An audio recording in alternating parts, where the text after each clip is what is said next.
Assalamualaikum warahmatullahi wabarakatuh.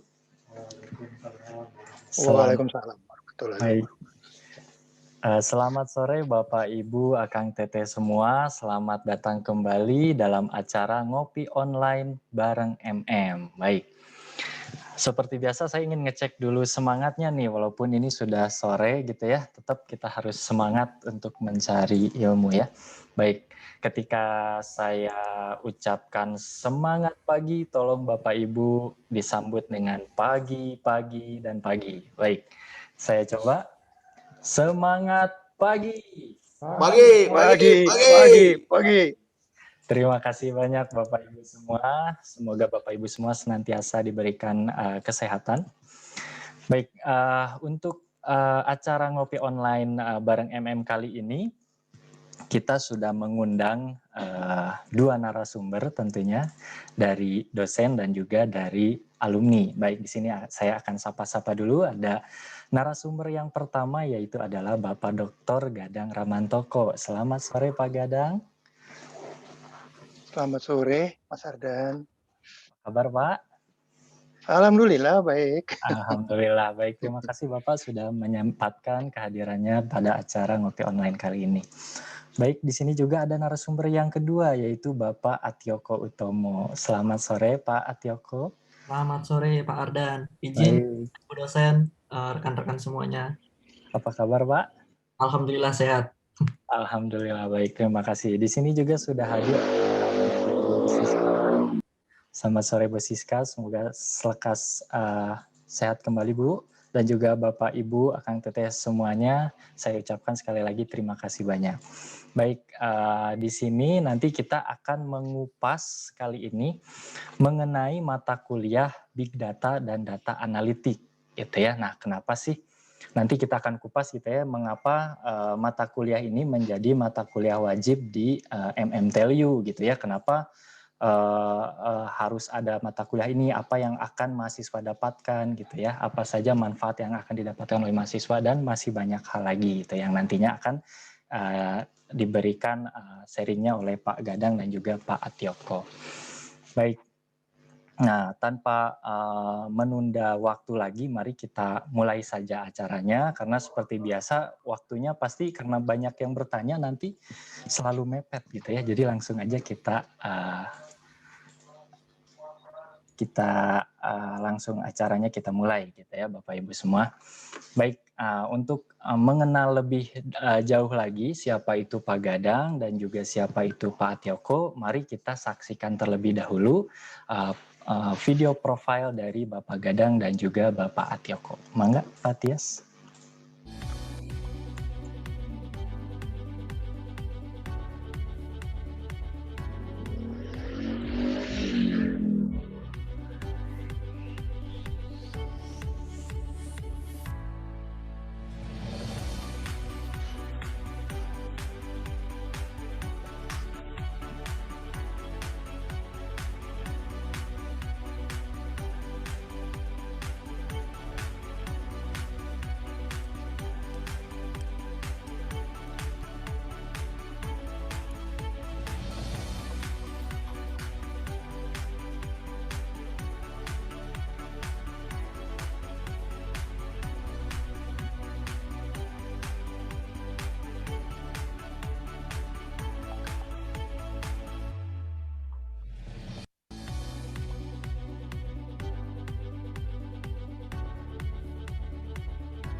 Baik, terima kasih. Nah, tadi kita sudah melihat gitu ya profil dari Bapak Dr. Gadang Ramantoko dan juga Bapak Atioko Utomo. Baik, nah kita langsung mulai aja nih. Nah, saya mau ke narasumber yang pertama dulu nih, ke Bapak Gadang ya Pak Gadang.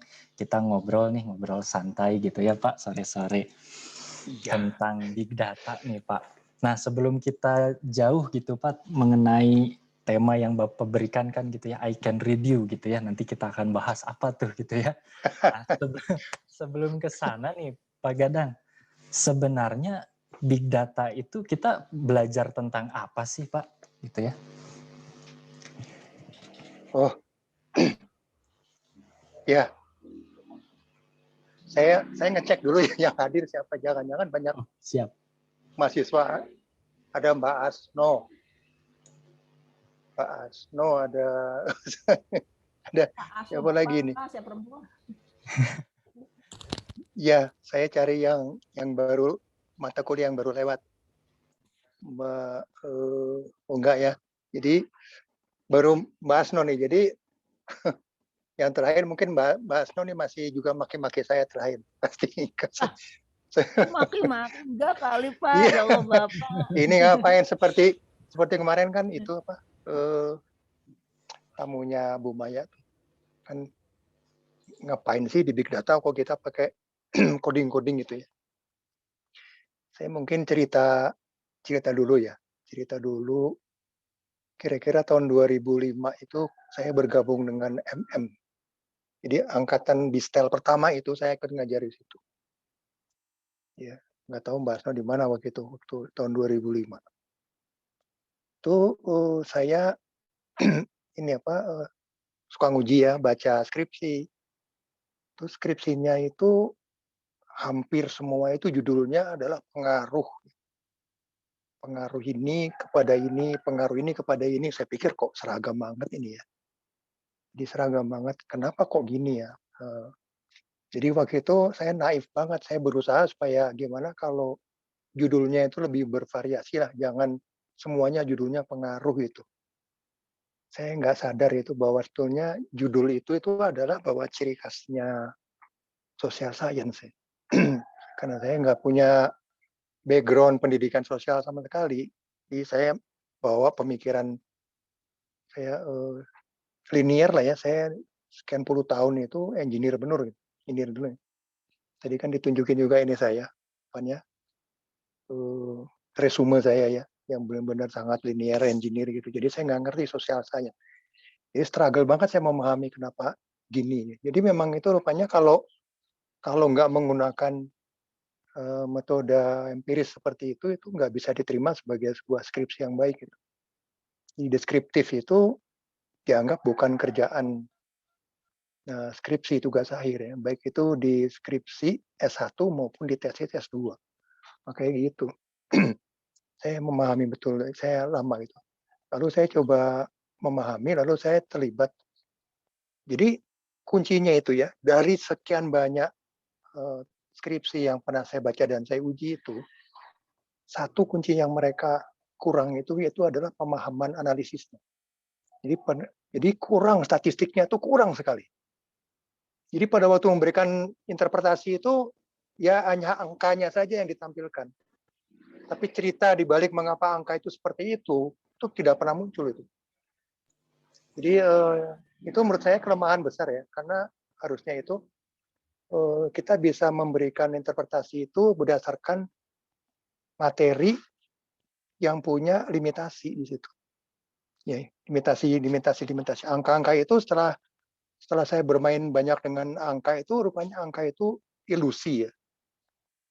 Justified illusion gitu. Jadi ilusi yang dijustifikasi oleh kita sendiri. Gitu. Oke, jadi saya itu lama saya memahami bahwa itu memang adalah ininya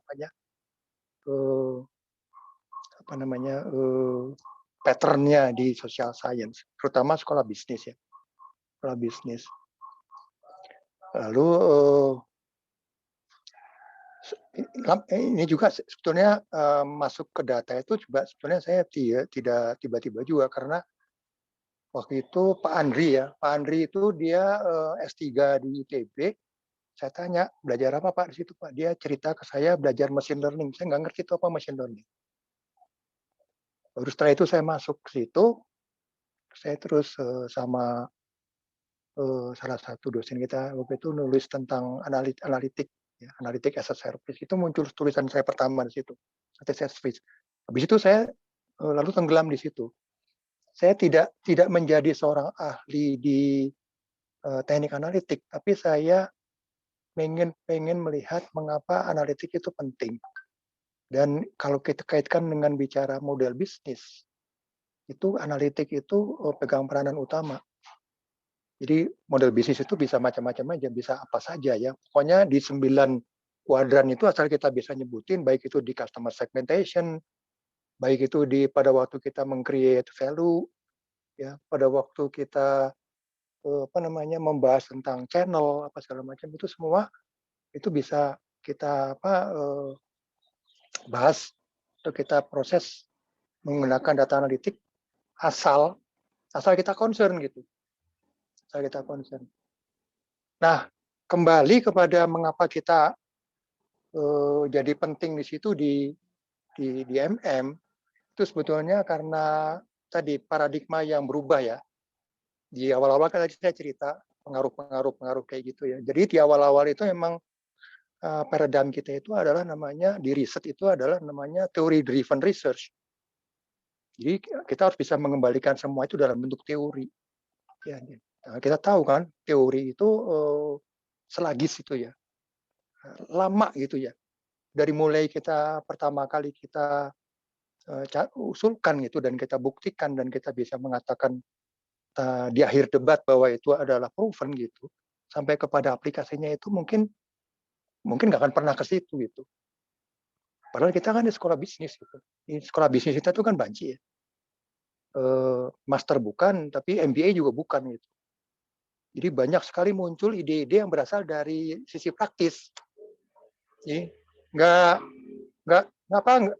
kita akan kesulitan nanti mencari sisi praktis ini kalau kita cari dasar teorinya mana yang relevan itu, dan kebanyakan itu mahasiswa kalau melihat dari sisi praktis dia benar-benar struggle dia mencari dasar teorinya. Ya, maka sekarang itu pergeseran dari namanya paradigma teori itu bergeser kepada namanya data driven research paradigm, yang namanya algoritma based research gitu. Ini lebih cepat bergulir ke dunia praktis daripada kalau kita harus membangun teori dulu, baru kita aplikasikan ke teori ke praktis setelah kita yakin bahwa itu adalah empirically sound gitu. Nah, saya melihatnya gitu. Jadi ada semacam pergeseran paradigma dari teori driven menjadi data driven. Nah, sekarang yang menjadi tantangan di data driven itu bagaimana kita data driven itu bisa diakui di social science sebagai kerjaan atau pekerjaan penelitian yang sound itulah ya.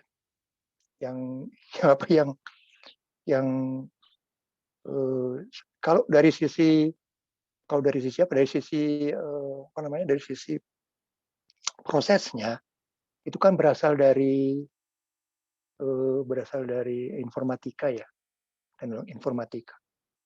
Nah, kita nggak akan terlibat kepada detailnya, tapi kita harus terlibat kepada bagaimana aplikasi itu di dalam concern kita. Concern kita kan bisnis ya, kita mau meneliti apa saja, terutama kita meneliti customer kita, itu kan kita ya, core kita di situ.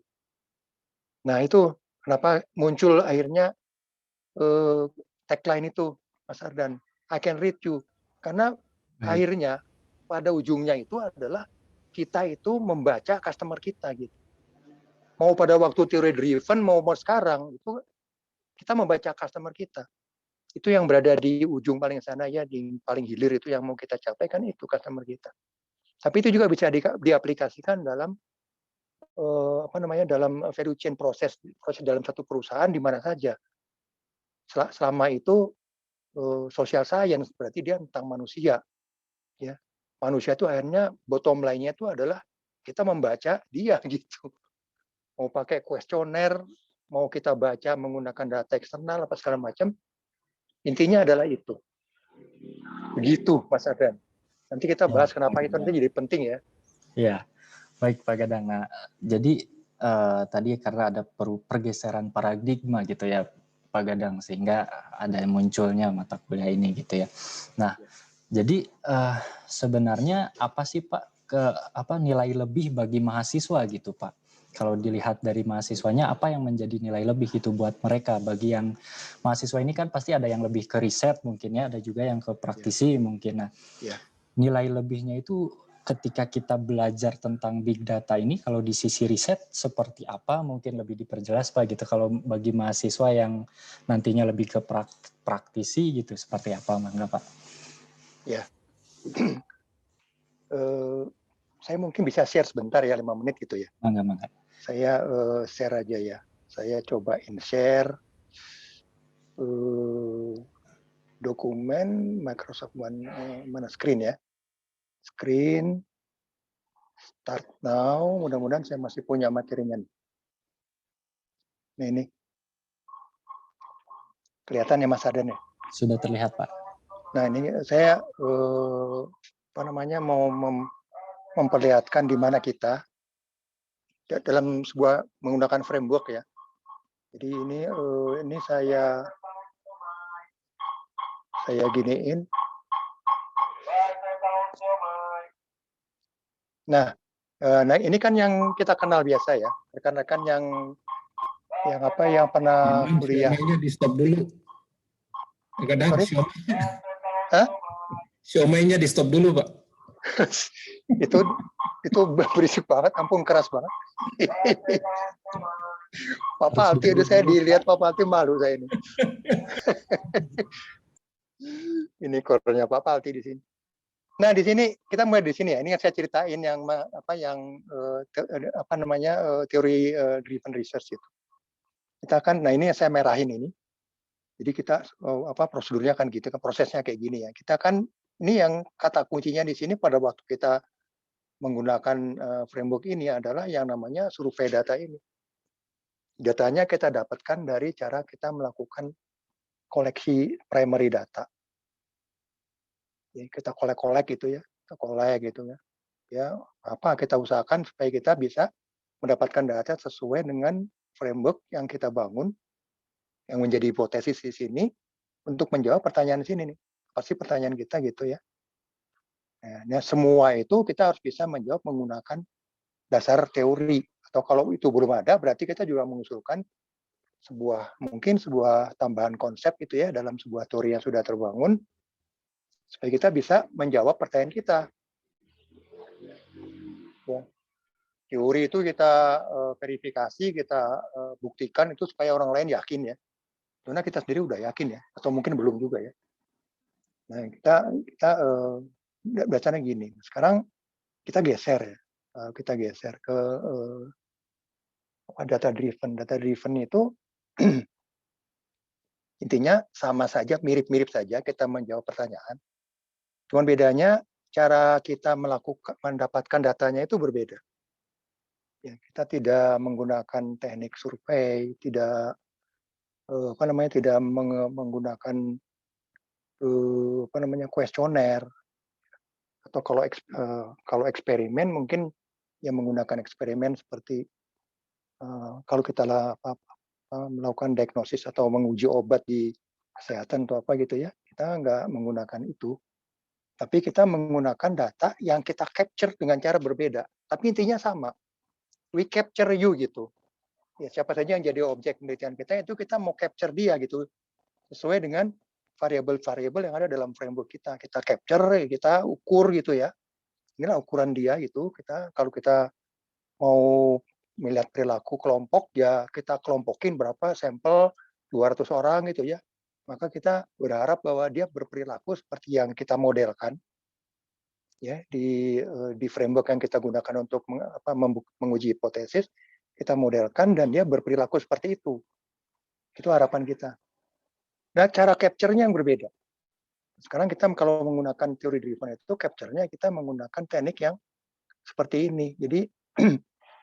Jadi kita sekarang ada data-data yang ada dalam bentuk teks, ada dalam bentuk jaringan, dalam bentuk image ya. Dan kebanyakan data-data itu bisa kita capture apakah dia merupakan repositori internal kita, punya kita sendiri di dalam, atau di luar, nggak masalah. Jadi semua database sistem kita itu namanya data lake itu ya, kita sudah sanggup untuk menampung bermacam-macam data model.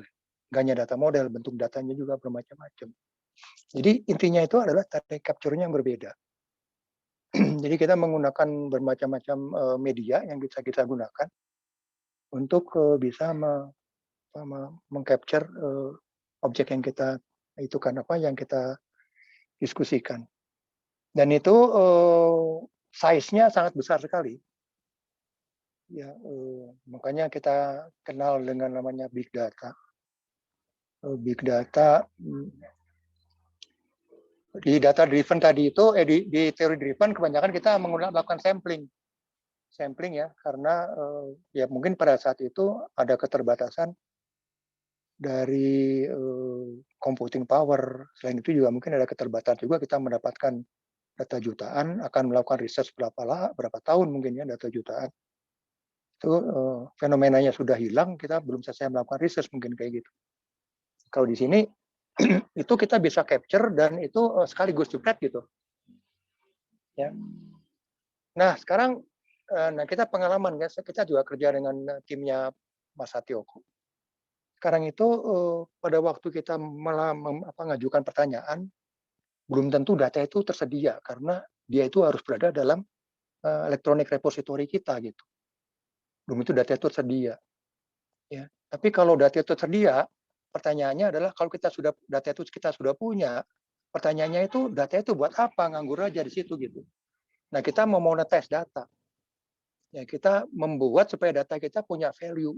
Bagaimana caranya? Ya gunakanlah untuk menjawab pertanyaan-pertanyaan yang ada dalam misalnya manajemen ada managerial question gitu. Ya, jadi teknik capture yang berbeda, biarpun prosedurnya kurang lebih sama lah ya, karena itu kan proses kognitif ya. Dari mulai kita mengajukan pertanyaan sampai kita menjawab pertanyaan dan kita yakin bahwa pertanyaan itu betul, itu kan semua kita uji secara apa ya secara otak kita mesti bisa nangkap itu, mesti yakin bahwa itu betul gitu. Itu Mas Adan, kenapa kita akhirnya masuk ke model data seperti ini gitu. Karena ya, yang ini untuk bisa menjawab ini menggunakan data kayak gini, kita nggak bisa menggunakan model-model yang terdahulu. Kita harus menemukan model-model baru untuk ngerjain ini gimana caranya. Dan itu banyak ditawarkan oleh rekan-rekan dari teknik informatika, ya, bersama-sama juga ada teknik statistik, uji-uji statistik yang ada di ilmu statistika. Gitu. Mas Adan, ini saya berhenti ya. Baik Pak, tadi kita bisa mengcapture banyak data gitu Pak ya dari banyak media. Medianya ini punten kayak misalkan sosial media juga bisa ya Pak? Apa saja? Apa saja? Apa saja asal dia bisa disimpan dalam bentuk elektronik apa? Bisa database atau file ya, database dalam bentuk file dalam bentuk data di database itu misalnya. Apa saja, tapi dia harus ada dalam bentuk elektronik dulu. Baik. Ya. Kalau untuk terkait izinnya Pak Gadang bagaimana ya kalau misalkan kita mengambil data dari luar gitu Pak? Ya. Nah ini nanti biar Mas Satyoko yang jawab ya. Karena Mas Satyoko juga dia mungkin bikin non-disclosure agreement ya sama bosnya gitu ya. Gimana caranya supaya itu jangan dimarahin. Tapi kalau dia itu ada di publik, ya ada di publik, dan dia kan misalnya gini, kita data itu ada di Facebook, kan dia sudah menerima condition kalau dia menggunakan Facebook kan, dengan Facebook ini dealnya dengan Facebook, begitu dia publish itu kita bisa gunakan untuk kepentingan kita ya, yang ethical gitu, secara etik tidak akan kita gunakan kembali untuk melakukan sesuatu yang tidak etis ya. Karena di konten itu susah kita memisahkan antara mana yang ethical dan mana yang kriminal gitu. Susah banget itu. Itu apa namanya, Trump itu kan aneh gitu ya, maka di-capture sama orang, lalu selama dia ngomong itu dipotret ininya, situasi emosinya itu, dan dipublish. Itu kan sebetulnya nggak ethical ya, karena kita bisa lihat bahwa isinya itu kesimpulannya orang ini marah terus gitu. Tapi dia nggak apa-apa, dia oke ya. Di negara dia mungkin nggak apa-apa. Kalau di kita publish misalnya Mas Ardan gitu ya, saya lagi ngerekam Mas Ardan nih, ini kondisi emosinya nih. saya punya software yang saya bangun dengan penelitian dengan Bu Iin. Saya lagi capture Mas Ardan mukanya, happy terus Mas Ardan nih mukanya. happy. Jadi proporsi happy-nya banyak gitu. Alhamdulillah Pak. Baik. Oke Pak, jadi tadi kalau misalkan datanya publik gitu ya, itu nggak masalah, cuman tadi harus hati-hati antara yang ethical atau kriminal dan bagaimana gitu ya Pak ya. Tapi kalau misalkan data itu tidak terpublish, mungkin harus ada agreement tadi dengan pihaknya. Ya, mungkin seperti model ini ya, model Twitter. Twitter itu yang kan dia mengizinkan kita menggunakan datanya. Dan biasanya dia berikan dalam batas tertentu. Kalau nggak salah berapa ya Mas Joko, ingat nggak? 50.000 atau berapa ya? 5.000 tweet atau berapa ya?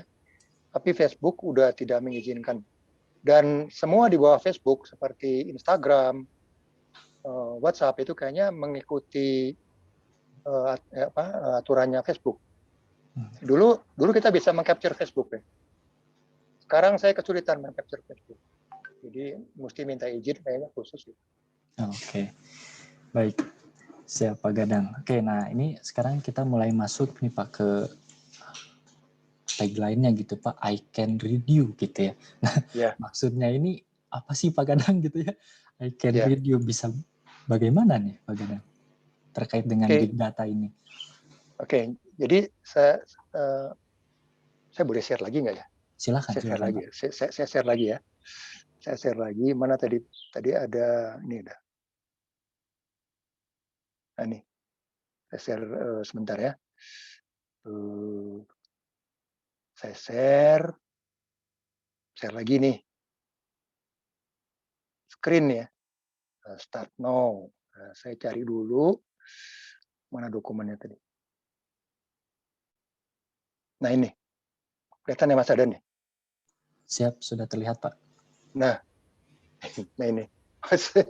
Ini saya kasih judul ini karena ini sebetulnya kerjaan saya itu kalau saya disuruh nguji gitu ya, saya suruh nguji skripsinya saya ambil atau tesisnya saya ambil gitu lalu saya bedah ya. Mbak pasti ingat ini kan jadi UAS Mbak ya,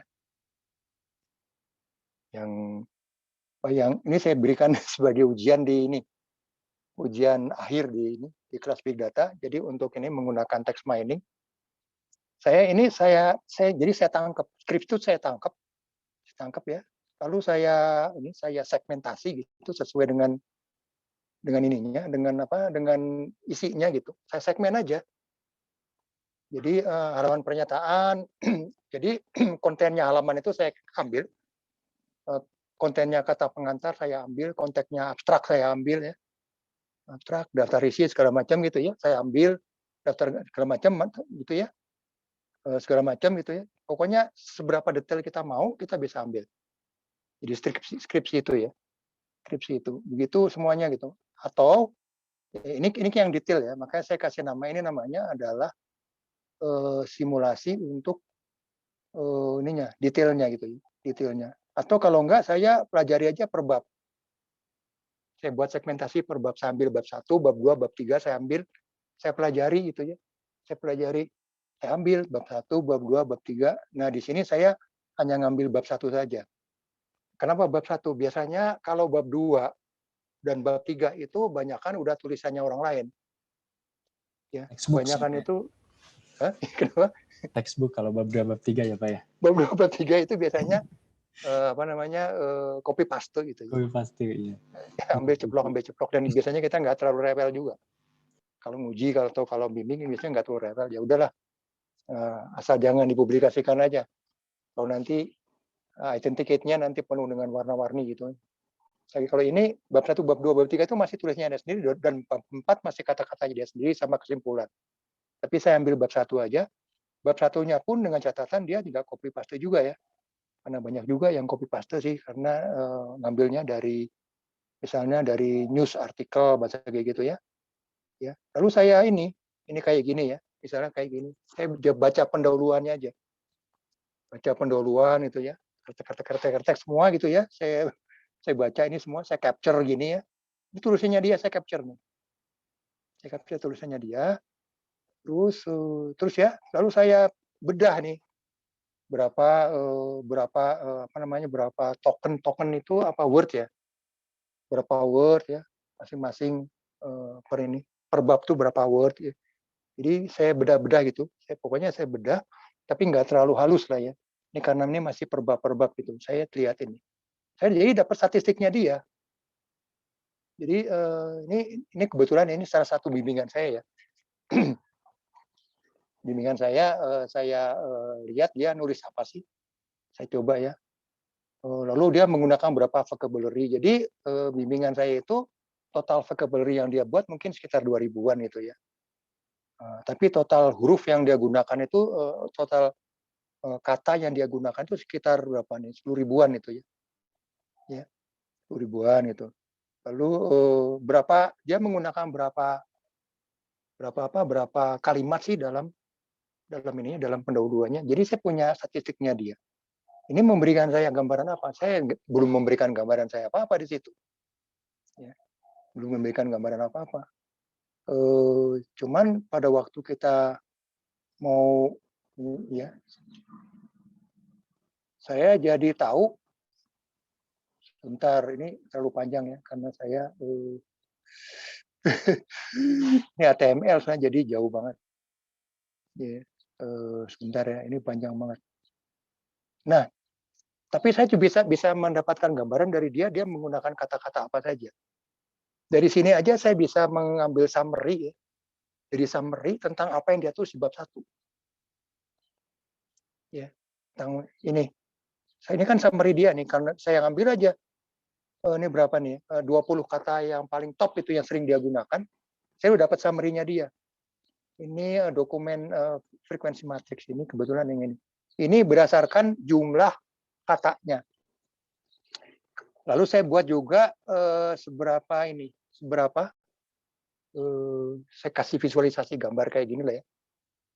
Supaya saya bisa dapat gambaran. Jadi sebenarnya si word cloud ini itu sebetulnya adalah konten dari bab 1. Kita udah langsung dapat ide apa di dalam situ. Dan kita juga tahu berapa banyak dia menggunakan kata-kata masker di situ ya. Paling banyak di situ dia jumlahnya adalah 50 lebih. Jadi bayangin di dalam bab 1 antri dari misalnya tadi berapa 9.000 kata dia menggunakan kata masker sebanyak itu.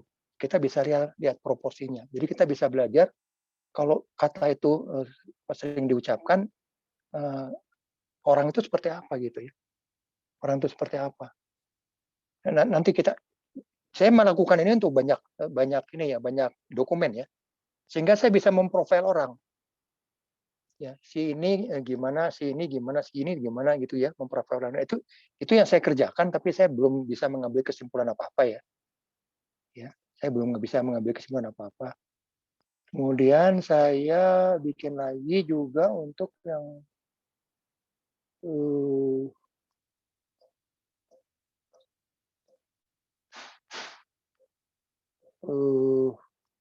ini kata-kata yang dia, jadi kata-katanya muncul semua ya. Kata-katanya muncul semua, saya bisa keluarin kata-kata, saya keluarin gitu, saya bisa lihat situ, dan bisa cek juga frekuensinya berapa. Jadi benar-benar bisa lihat dari situ apa yang dia tulis dan bagaimana dia menggunakan kata gitu ya. Oke,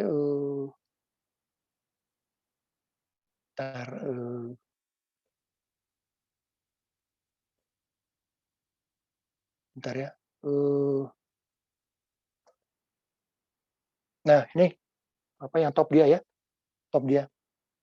Nah, mungkin nggak akan saya tunjukkan semua, tapi dari sini tuh saya bisa mensummary-kan, ya, mensummary-kan di dalam tulisan bab 1 dia itu sebetulnya ada berapa judul.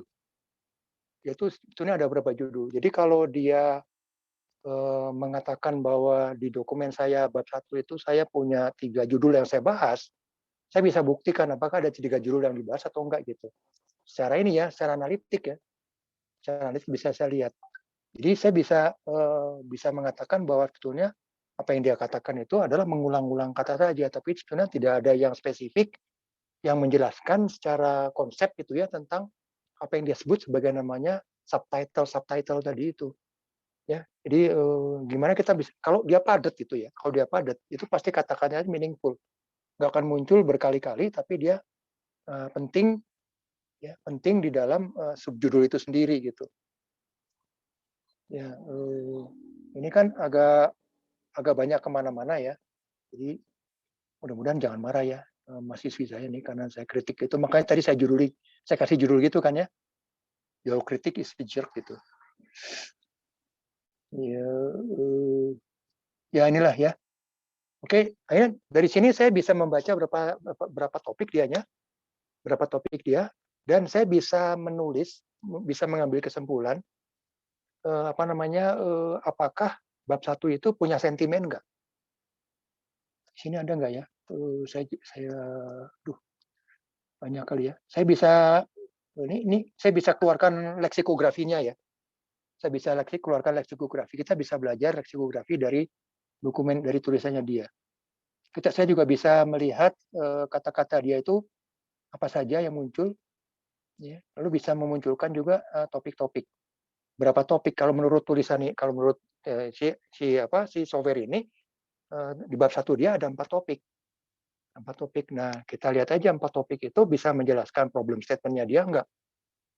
Ya, nanti saya bisa lihat dari dokumen dari tulisan problem statement gitu, dia inline nggak dengan topik yang dia bahas di depan gitu. Bagaimana relasi antara topik di depan itu sampai kepada problem statement. Itu saya bisa lihat di situ. Dan terakhir saya bisa baca sentimennya. Dokumen yang baik di bab 1 itu harusnya kan dia netral ya. Saya bisa baca apakah dia itu cenderung negatif atau cenderung positif. Kalau kita hanya ambil capture saja di problem statement itu harusnya nilainya lebih miring ke negatif. Namanya juga problem ya. Jadi dia harus menggunakan kata-kata yang memang cenderungannya problem statement ya. Di problem statement-nya aja. Tapi dari dokumen ini bab 1 ini saya mengambil kesimpulan bahwa dokumennya ini keseluruhan sentimennya netral. Nggak, karena banyak mungkin ya. Jadi tidak hanya problem statement aja, tapi keseluruhan saya bahas, jadi dia netral. Itu yang saya baca di situ. Ini kan dari tulisan dia ya. Nah kalau saya lakukan ini, saya sudah melakukan tuh beberapa tulisan ya, beberapa tesis gitu dan skripsi, dan saya mencoba untuk bisa memprofil dari skripsi itu. Saya bisa baca nggak orangnya gitu ya, berdasarkan apa yang ditulis di bab 1. Tapi itu for fun, Mas Ardan. Saya nggak akan buat mengkritik. Ya. Baik. Gitu. Berarti Pak, tadi kan ya bisa kalau di dunia bisnis mungkin tadi bisa melihat perilaku konsumen gitu ya Pak ya. Nah, kecenderungannya kemana gitu ya Pak. Iya. Nah kalau misalkan tadi Pak, kalau walaupun tadi bilang Bapak lucu-lucuan gitu ya, kita bisa ngelihat nggak Pak kalau di bagian human resource gitu ya, ketika mau melihat karyawannya itu juga bisa dilihat Pak berarti. Itu ada temannya Mas Joko yang ini bikin tesisnya itu judulnya apa Mas? Lupa saya yang itu ya, yang emoji itu ya. Betul Pak. Jadi ada di bimbingan saya sama satu ini kata nama Mas Joko, dia mengukur suasana hati Pak. Suasana hatinya dia yang dihubungkan dengan kinerja. Jadi dia punya berapa puluh ribu data gitu ya, saya lupa ya, Mas Joko. berapa puluh ribu data yang berapa puluh ribu data tentang yang menampilkan emoji pada saat dia di kantor. Lalu kita hubungkan dengan kinerja. Ya, dan biarpun secara statistik itu dikatakan pengaruhnya itu, maksudnya ini bisa dijadikan prediktor untuk kinerja, dan itu dikatakan signifikan ya secara statistik. Tapi kita belum yakin juga ya. Tapi jadi itu ya, tapi menarik itu karena kita bisa, kalau kita bisa memotret orang itu perilakunya, gesturnya misalnya kayak gitu ya. Ada teorinya tentang emosi dan gestur itu. Dan kalau kita bisa capture itu tiap hari, disimpan dalam bentuk data repository, electronic repository yang nilainya jutaan, bukan jutaan ya, jutaannya 3 kali gitu. Itu kita bisa capture ya, bisa kita relasikan dengan apa saja gitu. Nanti biar Mas Setioko yang cerita nanti. Gitu. Ya, kalau tingkat keakuratannya Pak Gadang mungkin bisa diceritakan. Ya, tingkat akurasi itu ini problematik ya. Problematiknya gini. Satu dari model. Ya. Modelnya itu by nature. Dia memang tidak bisa berdamai akurasi. Tidak bisa berdamai. Dia punya namanya optimum. Jadi itu di model itu kita harus melakukan optimasi di mana dia yang terbaik buat dia itu tidak akan terbaik buat kita gitu. Modelnya ya. Modelnya itu namanya adalah bias konfliknya dengan variance. Jadi bias itu adalah error, dengan variance itu adalah kemampuan dia untuk melakukan prediksi terus menerus ya di tempat yang sama gitu. Di nggak error prone itu apa ya, dia nyebar kemana-mana gitu. Jadi kayak nggak reliable lah kita bilang gitu ya, nggak reliable. Yang kedua, data. Nah, data itu kita harus bisa mengatakan bahwa data ini benar-benar representatif untuk kasus yang atau problem yang sedang kita amatin gitu. Nah, ini banyak debat di situ. Gimana akhirnya kita harus kembali kepada basis teorinya. Maka di sinilah kita berdamai ya antara data driven yang tidak semena-mena aja kita gunakan, tapi kita juga harus bisa memberikan argumentasi kenapa data-data ini atau variabel-variabel ini atau feature-feature ini atau dimensi-dimensi kita pilih untuk menjawab pertanyaan kita. Contoh ya, saya kasih contoh aja. Contoh aja misalnya yang saya kerjakan dengan WIN itu tentang emotion detection. Saya menggunakan model lama yang akurasinya itu maksimum itu ya, itu bisa 70%. Jadi saya masih menggunakan model yang lama. Tapi sekarang akurasinya itu sudah bisa sampai 85%, 90%. Jadi itu juga ada evolusi di modelnya sehingga prediksi itu membaik itu. Gitu Mas Aaron. Mudah-mudahan nggak terlalu teknik ya. Siap Pak Gadang. Baik, oke Pak Gadang. Nanti mungkin sebelum saya ke Pak Atioko nih, Pak Gadang di kita juga ada sertifikasi ya Pak Gadang ya, sudah kerjasama gitu ya, dengan TUV Rhineland ya, qualification ya Pak. Nah itu gimana Pak kalau kita mau ngambil sertifikasi itu Pak? Kalau untuk mahasiswa yang tergabung nanti di MM gitu Pak? Oh iya, itu dibundle ya antara mata kuliah Big Data Analytics lah gitu ya, belum sampai Big Data, dengan sertifikasi itu dibundle. Jadi kalau mengambil mata kuliah itu, dia bisa mengurangi waktu untuk trainingnya ya. Jadi total training itu kalau saya nggak salah itu selama 5 hari. 5 hari kali sekian jam ya per hari itu. Full. Jadi teori dan demo ya, semacam praktik itu. Nah, di MM itu yang bagian itu kita akomodasi. Bagian dia mendapatkan teori dan dia mendapatkan demo. Itu satu bagian dari satu objektif dari mata kuliah Big Data Analytics. Nah, kalau mahasiswa ngambil selama perkuliahan dia ngambil mata kuliah itu, dia bisa mengajukan untuk mendapat sertifikat, ya, tapi dengan tambahan materi selama 1,5 hari, ya 1,5 hari. Jadi itu caranya dia bisa mendapatkan sertifikasi setelah dia berkuliah itu adalah seperti itu. Dia mengajukan dia mau ikut sertifikasi dan nanti dia diberikan tambahan materi 1,5 hari juga untuk testing ya, belajar menjawab pertanyaan di ujian seperti kalau kita mau sertifikasi biasa gitu ya. Dia dikasih kesempatan untuk belajar dulu untuk menjawab pertanyaan, menjawab ininya. Gitu. Terus kalau nggak salah ya, nanti Mas Aryan lebih tahu yang biayanya ya. Lebih tahu biayanya.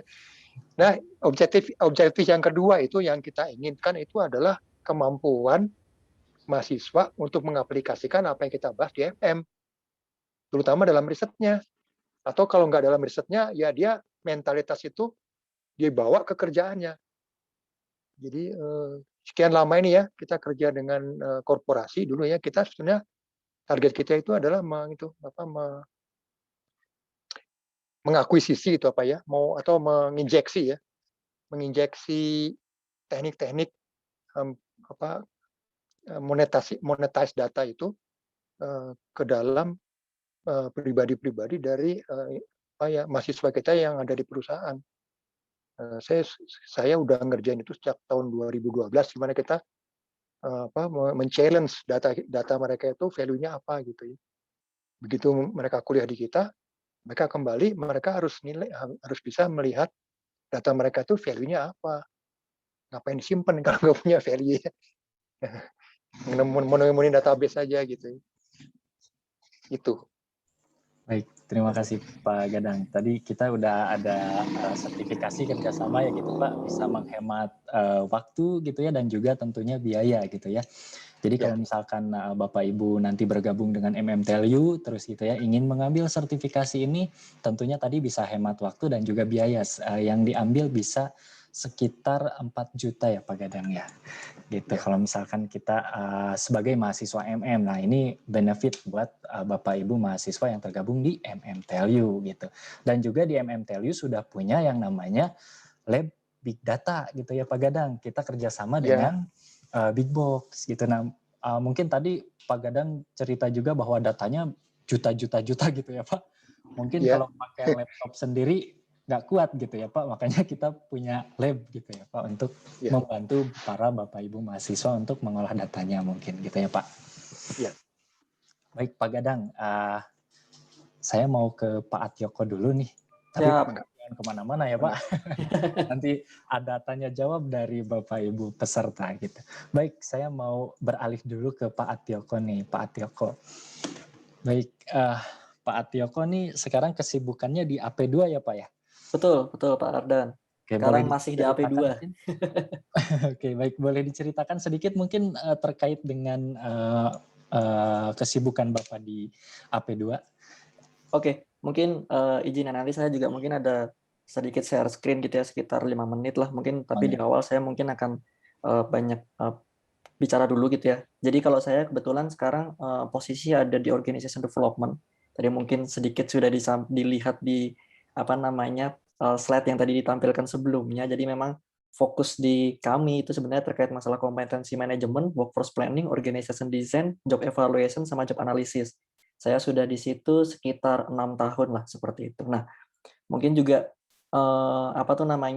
karena saya berkaitan dengan pengembangan organisasi gitu ya. Kita nggak cuma bicara terkait SDM saja, tapi juga termasuk organisasi-organisasi di lintas fungsi.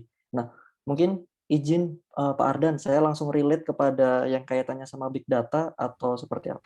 Silahkan. Oke, baik. Jadi saya mungkin akan relate dengan terkait masalah big data, tapi mungkin yang memang lebih ke practice base ya, karena saya akan bicara lebih banyak dari kaitannya dari praktisi. Mungkin tadi Pak Gadang sudah banyak dari sisi diskusi terkait teori.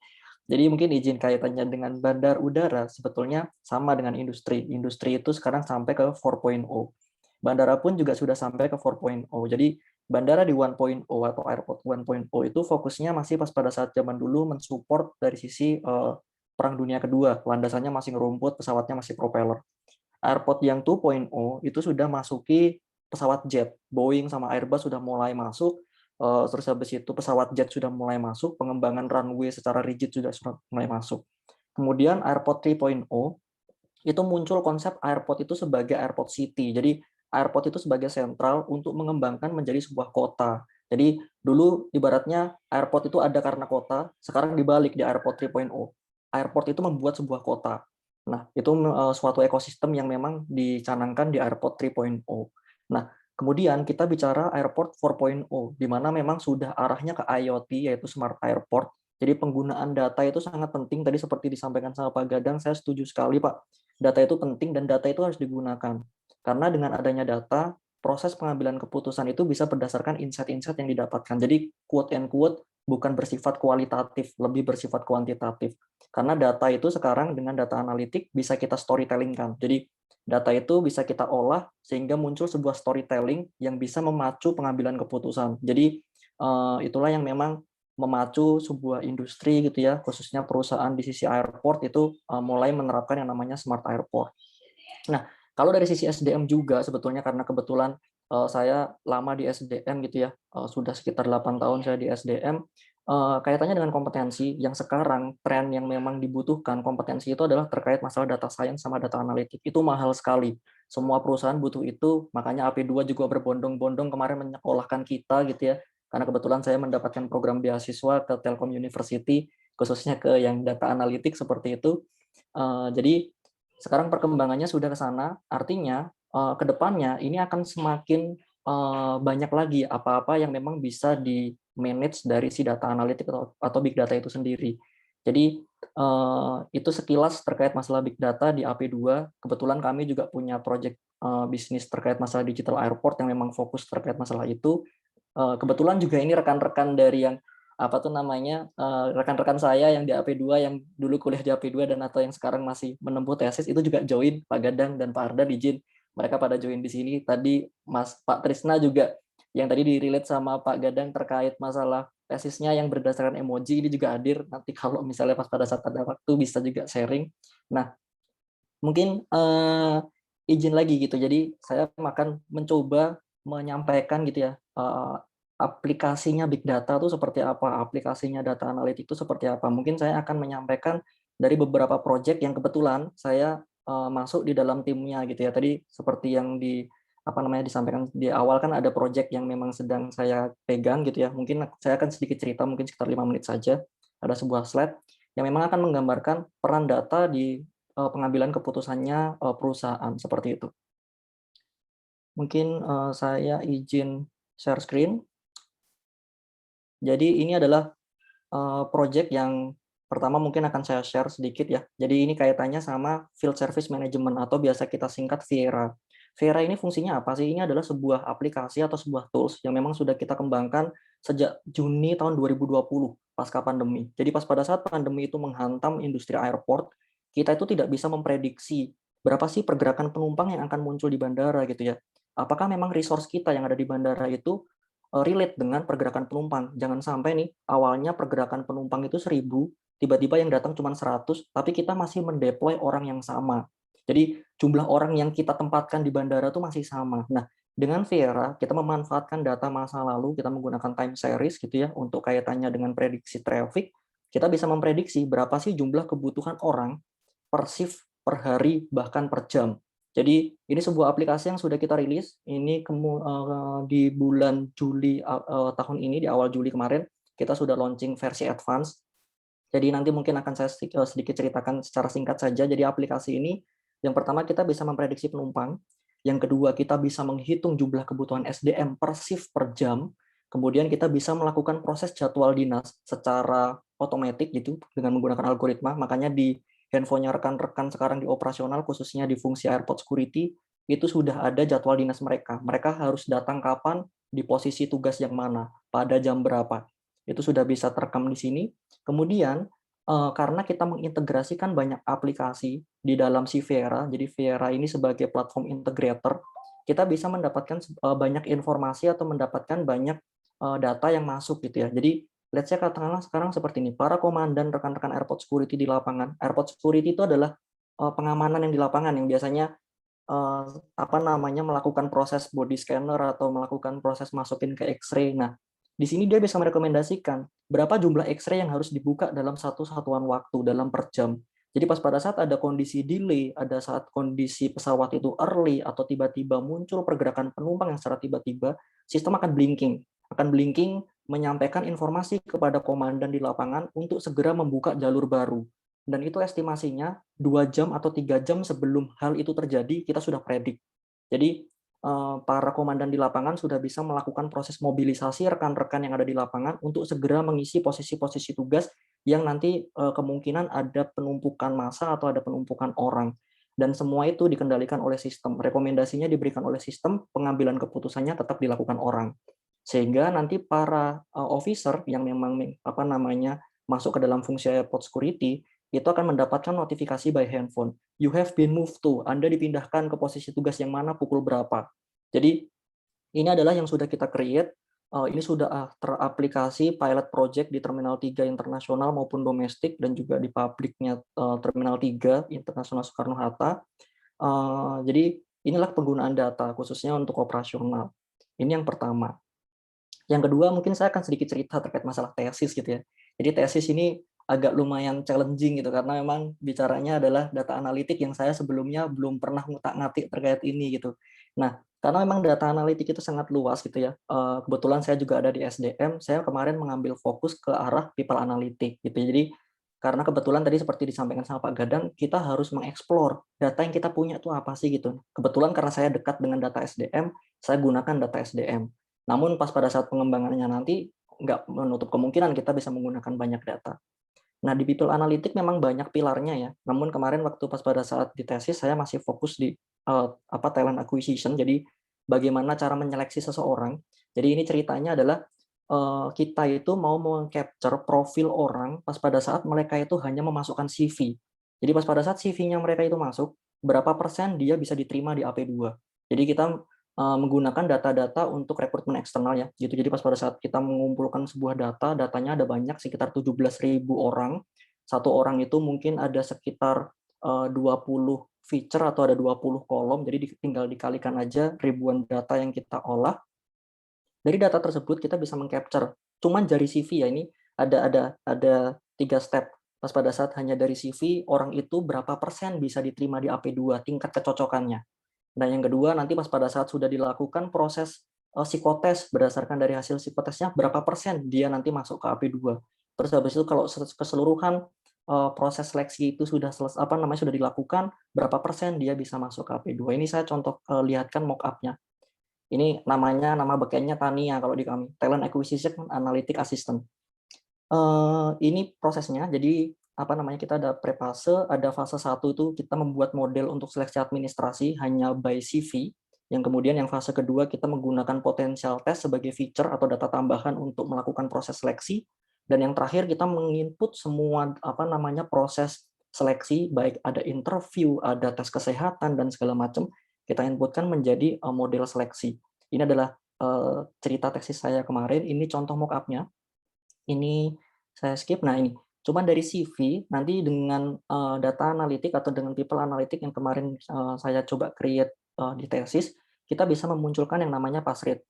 Jadi contoh katakanlah namanya adalah Bapak HC31, dia gendernya pria, umurnya 22, meng-apply ke human capital, dia sekolahnya itu di PTN, stratanya S1, akreditasi A, majornya apa, GPA-nya berapa, TOEFL-nya berapa, jebret, di show kita akan munculkan pass rate. Pass rate secara keseluruhan dan kecocokannya di masing-masing fungsi. Jadi di masing-masing fungsi itu kita bisa lihat, oh dia tuh cocoknya di HC, oh dia nggak cocok di itu. Nah ini menggunakan kemarin algoritmanya adalah random forest. Kemudian pas pada saat kita melihat dari potensial test, kita tambahkan nih informasi tambahan dari sisi potensial test. Profilnya jadi seperti apa? Jadi profilnya pass rate-nya jadi seperti apa, dan kita bisa memprediksi tingkat kinerja yang bersangkutan. Nanti pas pada saat sudah diterima di AP2, tingkat kinerjanya bagaimana? Bisa baik, bisa kurang, bisa sangat kurang. Sehingga ini menjadikan input kepada si panitia rekrutmen, oh orang ini nanti kalau ditempatkan di fungsi ini, kira-kira dia bisa jadi baik gitu. Jadi kita bisa merekomendasikan ke yang bersangkutan, kira-kira Mas, Mbak, mau nggak kalau misalnya kita geser ke fungsi yang ini, kayaknya Mas, Mbak tuh cocoknya di sini deh gitu. Nah, ini adalah data-data yang bisa kita sampaikan ke para peserta rekrut. Namun kebetulan karena sekarang kondisinya pandemi, kita nggak ada proses rekrut, aplikasi ini jadi agak sedikit ke-pending karena kita nggak bisa mengetes dengan kondisi real seperti itu. Yang terakhir adalah final result, berdasarkan keseluruhan data tes, kita juga akan menghasilkan hasil yang sama. Pass rate-nya semakin dia tesnya semakin banyak, biasanya akan semakin tinggi. Nah, ini cerita yang terakhir, mungkin menceritakan sedikit terkait masalah implementasi data analitik. Jadi kita juga punya project yang namanya social network analysis gitu ya. Jadi social network analysis yang memang kita relate-kan dengan performance assessment. Jadi kita akan melihat social capital dari para talent. Jadi orang-orang yang sekarang sudah bekerja di PT Angkasa Pura II, sekarang pengukurannya tuh baru menggunakan 2 sumbu, hasil assessment dan performance kinerja atau KPI. Nah, kita akan sandingkan dengan yang namanya social capital. Social capital itu melihat apa? Kalau dalam social network analytic itu biasanya ada 4 kriteria besar. Jadi yang pertama adalah degree of centrality, betweenness, closeness, satunya lagi eigenfactor. Jadi ini agak sedikit ruwet. Jadi yang di result-nya di sebelah kiri ini yang saya lingkarin, degree of centrality itu kita akan melihat apakah orang itu sebagai influencer di unit tersebut. Jadi siapa sih yang menjadi influencer di unit tersebut, siapa sih yang mudah mempengaruhi orang lain segala macam. Betweenness itu adalah orang yang sebagai perantara. Jadi kalau misalnya orang tersebut tidak ada di unit itu, informasinya akan terputus. Kita akan mengcapture itu. Ketiga, closeness. Siapa sih yang paling dekat dengan ekosistem yang ada di dalam sebuah unit. Jadi di dalam closeness itu kita bisa mengetahui kalau misalnya kita memberikan informasi kepada orang A, informasi itu akan cepat tersebar kepada ekosistemnya. Jadi itu adalah closeness. Eigenfactor itu mungkin secara keseluruhan menggambarkan terkait masalah pengaruh yang ada di sebuah unit. Jadi itu sedang coba kami capture, cuman memang ini masih in proses gitu ya, karena banyak data, banyak exercise yang harus kita lakukan supaya memang benar-benar menyediakan rekomendator yang memang benar-benar sesuai. Jadi di situ gitu ya, itu adalah 3 project yang memang sekarang sedang kami kerjakan gitu ya. Saya mungkin agak berkecimpung juga di 3 project tadi, makanya tadi bisa menyampaikan secara detail. Itu adalah contoh aplikasi data analitik ke dalam dunia bisnis gitu ya. Mungkin saya akan tadi lebih banyaknya bicara terkait masalah people analytic. Cuman rekan-rekan saya yang juga hadir di sini memang mereka kemarin tesisnya ada yang berhubungan dengan operasi, terkait masalah slot management, terkait masalah pengaturan parking stand pesawat terbang. Wah, pokoknya keren-keren. Jadi ibaratnya hal tersebut bisa di-capture sama data analitik. Seperti itu mungkin izin Pak Ardan, Pak Gadang. Terima kasih. Terima kasih Pak Tioko. Berarti big data ini bisa diaplikasikan di banyak bidang ya Pak ya. Banyak tadi bisa di human resource dan sebagainya. Baik, ternyata wah luar biasa sekali nih. Saya baru tahu ya di AP2 luar biasa seperti itu. Baik, nah, mungkin nanti untuk pertanyaan selanjutnya saya masih menunggu nih dari Bapak Ibu peserta pertanyaan gitu ya. Nah, satu pertanyaan dulu Pak, mungkin sebagai mahasiswa dulu mungkin Pak ketika tadi, wah ini baru mempelajari gitu big data gitu ya. Nah, apa sih kesulitan dari sisi mahasiswa, terus bagaimana tips and triknya gitu Pak biar bisa menghadapi gitu atau mempelajari big data ini gitu Pak. Siap Pak Ardan, mungkin terima kasih banyak. Jadi kesulitannya sangat sulit sebetulnya Pak, mungkin kalau misalnya bisa saya share ya. Jadi memang ini something new ya, mungkin bagi rekan-rekan atau bagi Bapak Ibu sekalian yang memang masih belum basicnya, belum dari informatika, matematika, atau dari statistik. Karena akan banyak menemukan sebuah istilah baru yang kita sendiri tuh masih agak sedikit meraba-raba rumusan-rumusnya dan segala macam. Namun sebetulnya nanti di Telkom University kan proses untuk pembelajarannya lebih kaitannya dengan praktek ya. Jadi ada beberapa teori, ada beberapa praktek, sehingga kita bisa mengikuti alur logiknya. Dalam data analitik sebetulnya kaitannya dengan bahasa pemrogramannya mungkin nggak terlalu heavy ya, mungkin nggak nyampe sekitar 30% atau 40%. Yang heavy adalah logiknya. Kapan kita harus melakukan proses transformasi data, kapan kita harus melakukan proses cleansing data, data mana yang kita butuhkan, data mana yang perlu dirubah menjadi kategorik, menjadi numerik, dan segala macam. Itu sebetulnya logik-logik yang dibutuhkan supaya lebih mudah prosesnya. Karena sebenarnya kita banyak artikel yang bisa kita baca khususnya untuk data analitik ya. Karena data analitik itu rata-rata kita menggunakan package. Karena kebetulan saya pakainya Python gitu ya. Mungkin R-nya sudah sedikit lupa, izin Pak Gadang. Saya sekarang lebih apa namanya, banyak di Python gitu. Dan kemudian ini ada sedikit blessing juga waktu pas pada saat kuliah di Telkom. Jadi di tahun 2020 pas pada saat, masa transisi liburan kuliah ya kalau nggak salah, dari Telkom University itu membuka, apa namanya, jalur kerjasama dengan Coursera. Coursera itu adalah lembaga kursus online gitu ya, yang memang dinaungi banyak universitas khususnya di internasional, dan kebetulan saya kemarin join di situ. Saya join di situ dan saya menerima sertifikat terkait machine learning itu dari Universitas of Washington. Jadi Universitas of Washington saya dapat sertifikatnya dan kebetulan kemarin ngambil juga beberapa kaitannya organization design saya dapat dari Sydney. Jadi, kemarin kebetulan karena gratis juga kan, pas pada saat Telkom membuka forum itu adalah kesempatan kita untuk belajar lebih jauh, seperti itu sih. Jadi tidak hanya di perkuliahannya saja, tapi ada, apa namanya, ada, ibaratnya tuh kesempatan-kesempatan yang bisa diberikan Telkom tuh di luar dari perkuliahan. Itu yang harus kita grab. Baik, terima kasih Pak Tioko. Jadi jangan khawatir ya kepada Bapak Ibu, Kang Teteh nih calon mahasiswa MM, walaupun tadi sulit, tapi tenang di MMTLU belajarnya tidak hanya secara teori, tapi juga tadi secara praktek. Jadi alurnya jelas gitu Pak Tioko ya. Jadi kita step by step akan mengetahui, mempelajari tentang big data tersebut. Baik. Nah, di sini sudah ada pertanyaan, tapi sebelum ke pertanyaan seperti biasa nih, sebelum sesi tanya jawab, di sini sudah ada dari admisi ya. Kalau saya lihat ada Mbak Wike ya. Selamat sore Mbak Wike. Kabar. Baik, gimana kabarnya Mbak Wike? Baik. Alhamdulillah baik. Katanya ada informasi nih Mbak Wike yang ingin disampaikan dari admisi. Iya betul. Ada informasi Baik. yang mau disampaikan.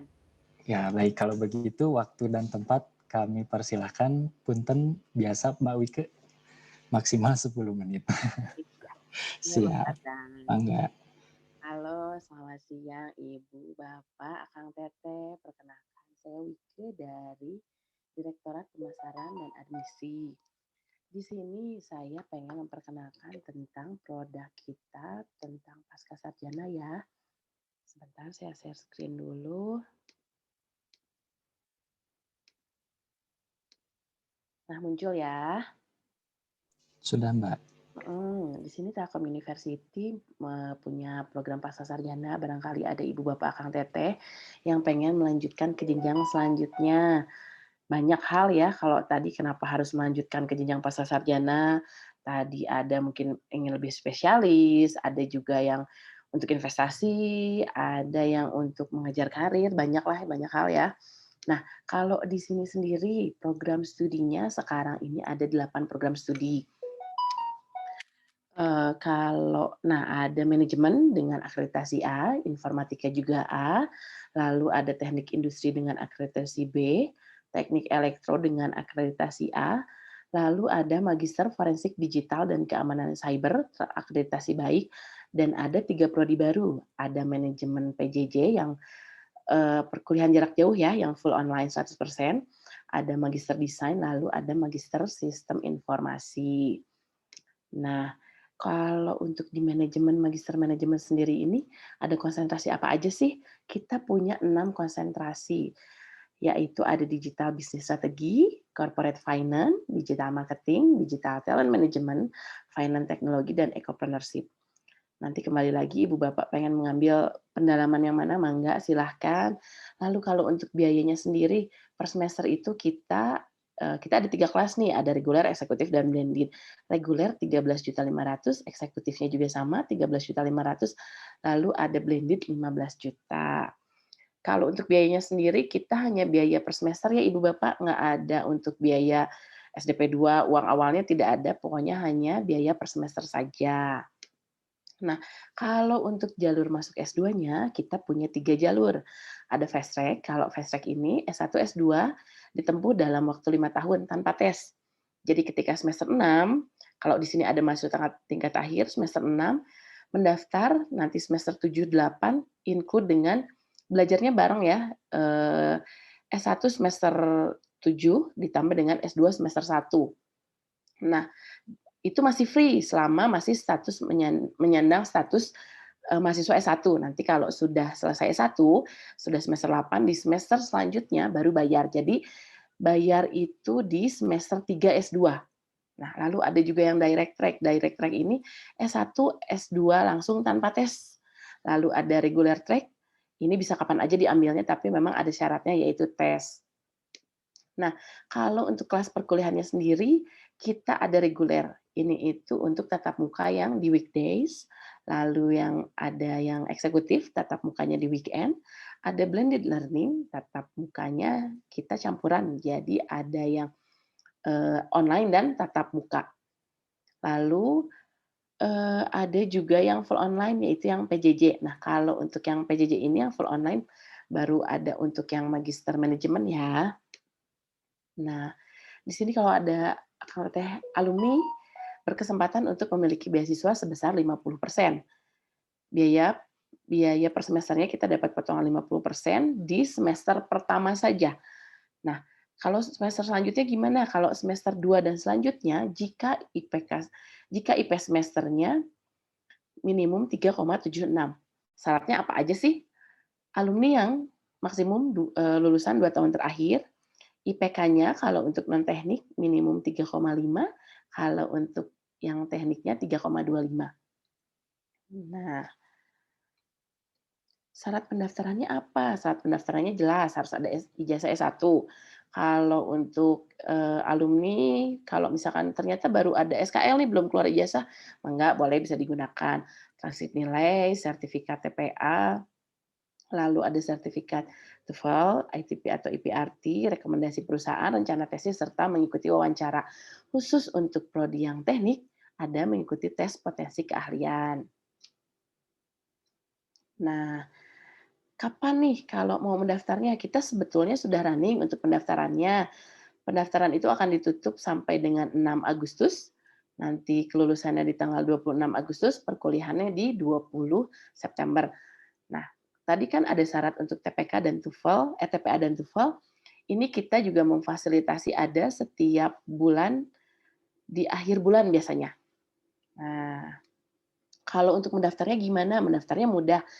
Ibu Bapak Akang Teteh tinggal masuk ke website kita smb.telkomuniversity.ac.id, membuat akun, mengisi biodata, nanti mengambil nomor transaksi, membayar PIN, membeli PIN 400.000, lalu sudah deh, langsung nanti cetak kartu peserta dan mendapatkan untuk tes selanjutnya, jadwal tes selanjutnya. Nah, barangkali Ibu Bapak Akang Teteh ada yang berminat untuk melanjutkan ke jenjang pasca sarjana, mangga boleh bisa dikontak kita ke email. Ini juga ada ke nomor telepon di sini, boleh nanti kalau mau dengan Uca bisa dibantu, mangga nomor teleponnya ada. Paling informasi itu aja Mas Ardan yang mau disampaikan. Baik, terima kasih banyak Mbak Wike atas informasinya. Jadi untuk Bapak Ibu Akang Teteh, nanti kalau ada kendala dalam pendaftaran bisa menghubungi hotline yang sudah disediakan. Baik. Mangga sami-sami Mbak. Oke, kita lanjut lagi ke acara ngopi online bareng MM. Di sini sudah ada 2 pertanyaan. Baik, pertanyaan pertama ini dari Ibu Siva Hanifa Salsabil.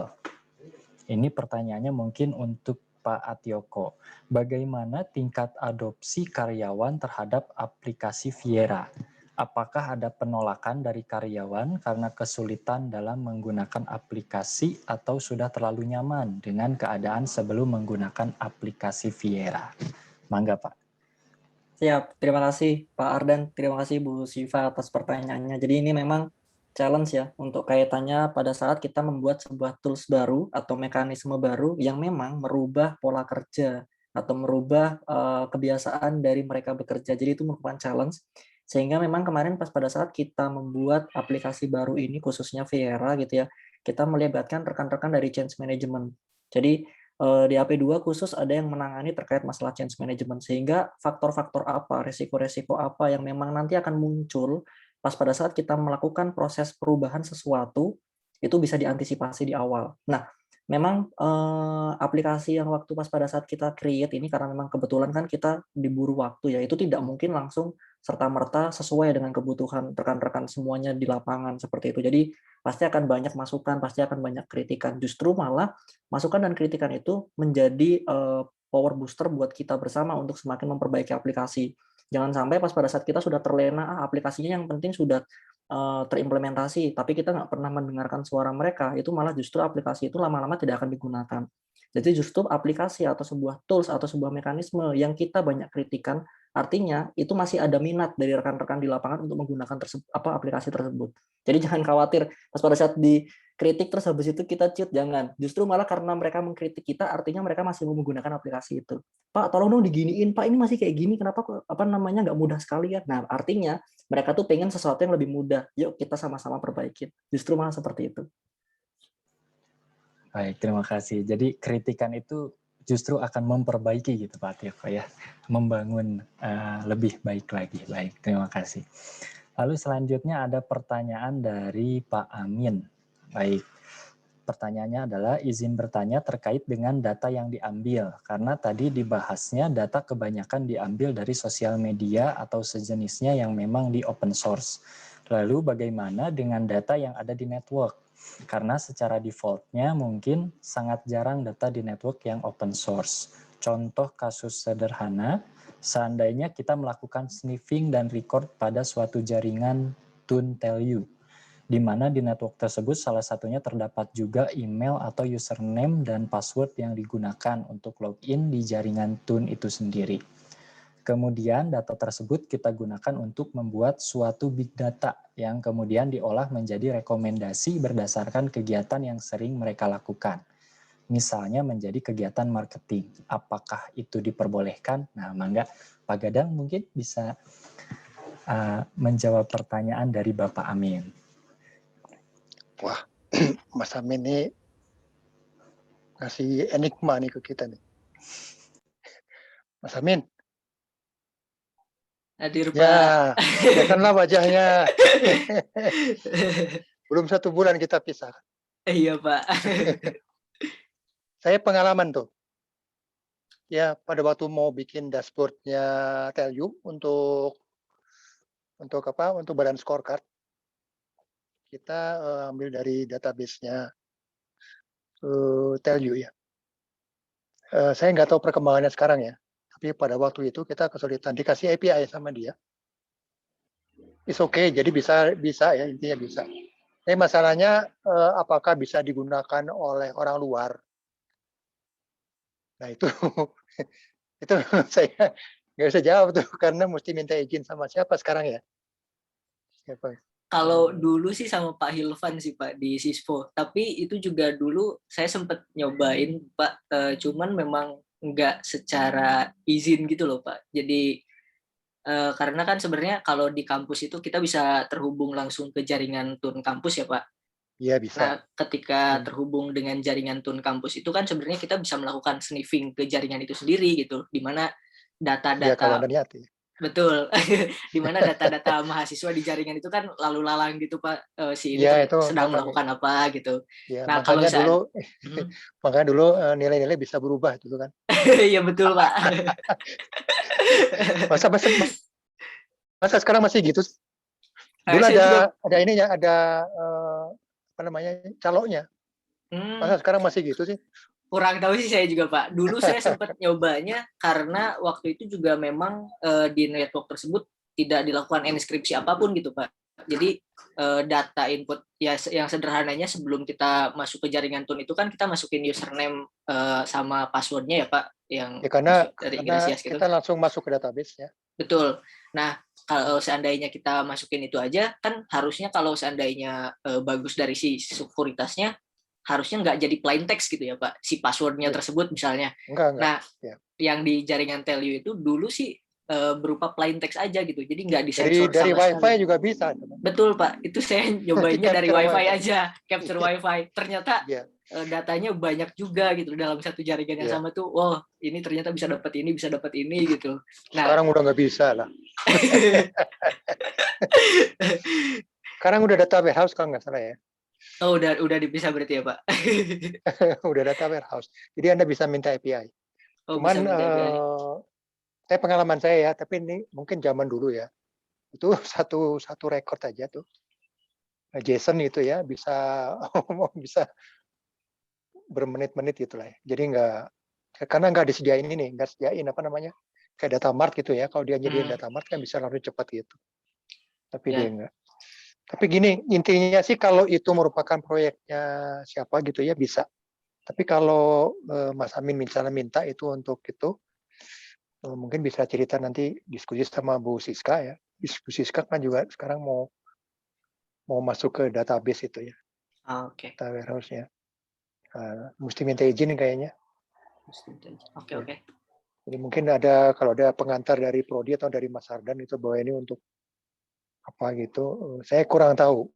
Tapi dulu sih pengalaman saya bikin dashboard di situ ya cukup melelahkan gitu. Iya, Pak. Oke, Pak, kalau gitu terima kasih banyak, Pak. Ya, nuhun Mas Amin. Ya, sama-sama. Baik, terima kasih Pak Amin dan juga Pak Gadang. Baik, ini karena waktunya sudah mepet sekali Pak Gadang, Pak Tioko, dan Bapak Ibu semua. Mohon maaf nih harus segera kita akhiri, tapi saya ingin minta satu tips deh dari Pak Gadang nih untuk Bapak Ibu Akang Teteh nanti yang calon mahasiswa MM gitu ya, yang akan belajar di MM, terutama belajar Big Data, Pak. Tips and triknya apa nih kalau ingin mempelajari Big Data gitu? Sebetulnya kita bukan Big Data-nya yang kita pelajari. Tapi seperti kata Mas Atioko tadi logikanya. Logiknya. Karena coding itu mahasiswa nggak bikin coding ya. Udah kita sediain kok. Jadi misalnya kalau mau semangat mau pakai Python semuanya kita siapin Python nggak apa-apa. Tapi Python itu buat saya kalau lebih mengarah ke IT daripada ke statistik gitu. Ya, kenapa kita pakai R itu karena R itu memang pendekatannya untuk statistician. Jadi orang memang tidak paham detail dari programmingnya. Kenapa coding? Kita berikan coding itu karena supaya bisa mendapatkan gambaran apa sih yang terjadi di dalamnya itu ya. Kalau Anda menggunakan SPSS, kita nggak akan ngerti kita gunakan apa gunanya. Jadi SPSS saja, sekian banyak feature itu, apa yang kita pakai? Nggak ada, paling cuma bootstrapping aja. Bootstrapping yang lainnya nggak pernah dipakai. Mana yang kategorik nggak pernah dipakai. Yang neural network di SPSS, siapa yang pernah pakai itu? Mungkin memang yang niat aja. Karena itu di kita nggak usah dibikin takut karena timnya Mas Setioko dulu juga mana yang datang gitu dengan ready gitu kan, nggak ada. Terus saya kemarin juga dikritik sama tamunya Bu Maya siapa tuh, disuruh coding udah di operasional. Coding itu sebetulnya mengajari kita cara berpikir. Karena coding itu adalah perintah yang terstruktur. Itu yang itu yang logik itu yang ingin kita sampaikan kepada mahasiswa. Kalau kita menyelesaikan menggunakan package ini misalnya, itu apa yang kita selesaikan di situ. Jadi logikanya yang penting, bukan codingnya. Codingnya nggak terlalu berat karena kita belikan ya, tinggal ngeran-ngeran seperti kalau di SPSS. Ya, cuman memang banyak bug di situ. Ya Mas Tioko sih tenang-tenang aja karena dia nyelesain sendiri. Yang lain nggak usah khawatir kan, kita ada dosennya di situ. Gitu. Jadi don't worry, be happy. Just make it fun gitu ya. I can read you gitu. Siap Pak Gadang. Oke, very happy ya Pak Gadang. Santai saja, ada Pak Gadang lah yang akan membantu Bapak Ibu mahasiswa semua terkait kendala tentang mata kuliah Big Data dan data analitik gitu. Baik, kalau misalkan dari Pak Atioko nih untuk adik kelasnya atau untuk nanti ya calon di bawahnya gitu, mungkin ada pesan-pesan terkait dengan Big Data ini, manfaatnya bagaimana atau apapun, mangga silakan Pak. Siap, terima kasih Pak Ardan. Mungkin relate dengan yang disampaikan sama Pak Gadang. Jadi jangan takut gitu. Di materi perkuliahan sebetulnya tinggal mengikuti memang apa yang sudah disajikan. Jadi yang kita akan latih gitu ya, pada saat kita melakukan proses perkuliahan ini waktu pas pada saat saya sedang kuliah, yang kita latih adalah bagaimana kita membaca outputnya, bukan proses pas pada saat mengcodingnya, tapi pas pada saat membaca outputnya itu seperti apa. Karena tugas kita selaku pemberi rekomendasi atau yang menyampaikan atau men-storytelling data itu adalah kita menceritakan data ini itu bunyinya seperti ini Pak, Bu, sehingga Bapak pengambilan keputusannya bisa seperti ini loh Pak, Bu. Nah, itu sebetulnya poin penting kenapa MM itu mempelajari data analitik, sehingga kita bisa menjadi rekomendator, kita bisa menjadi pengambil keputusan yang lebih baik. Jadi itu mungkin yang bisa saya sampaikan Pak Ardan. Kalau misalnya kaitannya sama teknisnya belajar, mungkin dari sisi kuliah bisa didapat, dari sisi browsing di internet banyak. Jadi jangan khawatir terus stuck bingung, terus ini saya harus ngapain, tinggal browsing, itu banyak banget. Mungkin seperti itu Pak Ardan. Terima kasih Pak.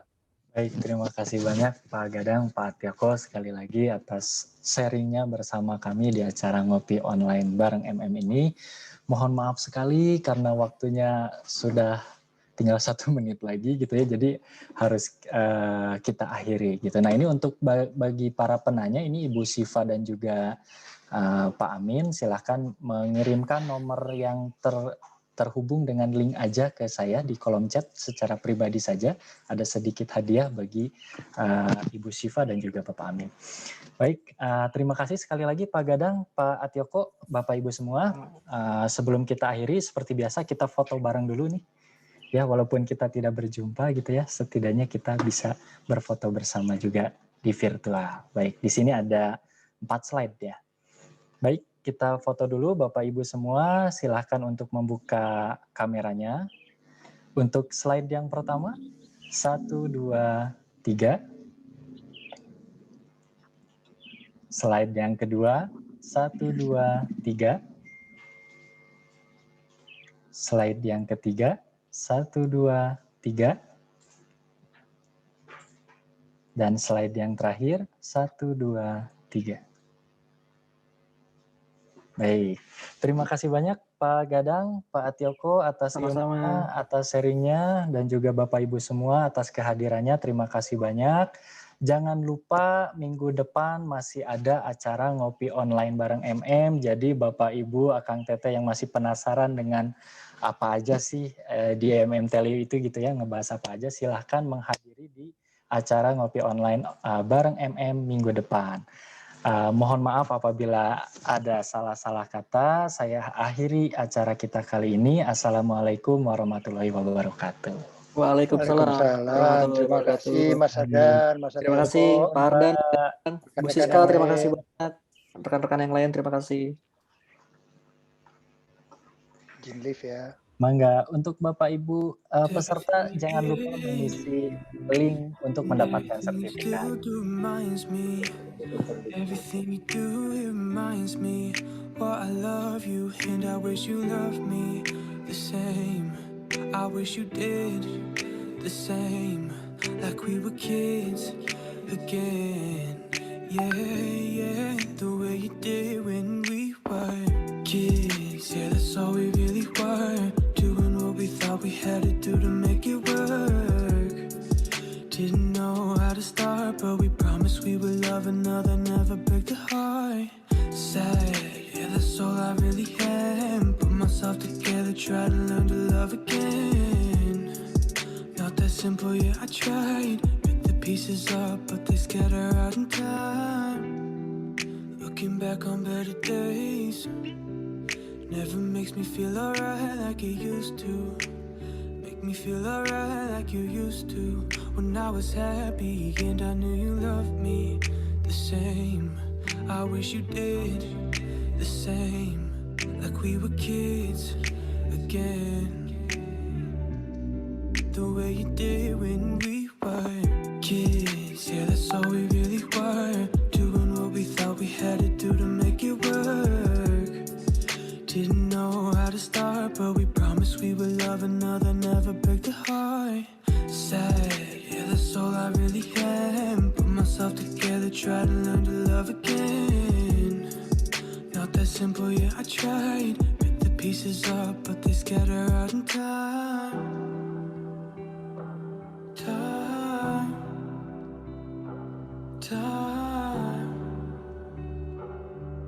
But they lied, yeah they lied, it's not like that. Time,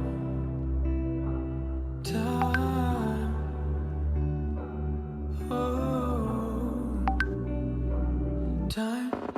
Kids, yeah that's all we really were, doing what we thought we had to do to make it work. Didn't know how to start, but we promised we would love another, never break the heart. Sad, yeah that's all I really am, put myself together, try to learn to love again. Not that simple, yeah I tried, pick the pieces up, but they scatter out in time. Time, time. But they lied, yeah they lied, it's not like that. Time, said time, kiss, oh, I needed more time. Sit alone and let out a cry, hoping they'll rush in to be by my side.